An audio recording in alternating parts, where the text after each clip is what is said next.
មិនអាណិតចិត្តខ្ញុំ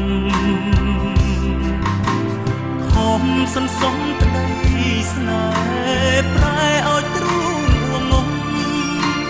មិនគួរធ្វើឲ្យបងចាញ់មុនស្នេហ៍ស្រីបើអូនមិនស្រឡាញ់លេចធ្វើជាពេញចិត្តស្នេហ៍យកទូរស័ព្ទបងច្រើនដងបំណងមិនដេចទៅឲ្យទូរស័ព្ទបងវិញមកទួងវាថោកថ្លៃក៏ដល់ជាយ៉ាងជាឈាមក៏រហាមគ្មានពេលណាស្បើយសងពេញដងខ្ញុំវិញម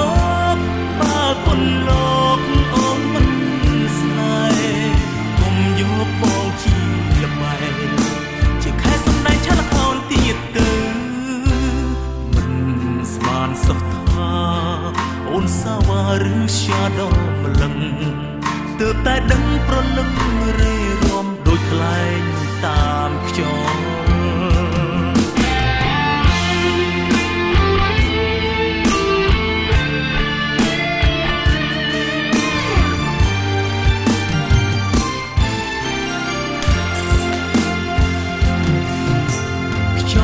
ផាត់ស្នេហ៍ខ្ញុំទៅក្តៅដូចព្រៀងអាទិត្យខ្យល់ហាក់មិនអាណិតចិត្តខ្ញុំ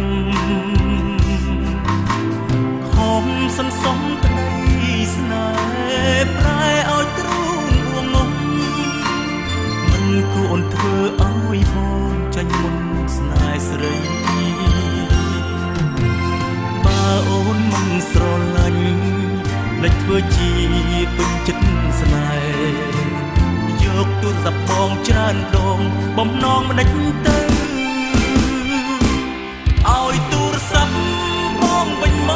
កទួងវាថោកថ្លៃក៏ដល់ជាយ៉ាងជាឈាមក៏រហាមគ្មានពេលណាស្បើយសងពេញដងខ្ញុំវិញមកបើគុណលោកអូនមិនយកបងជាល្បែងជាខែសំដែងឆាលខោនទៀតទៅមិនស្មានសោះថាអូនសាវ៉ាឬជាដល់ម្លឹងទើបតែដឹងប្រលឹងរេរាំដូចខ្លែងតាមខ្យល់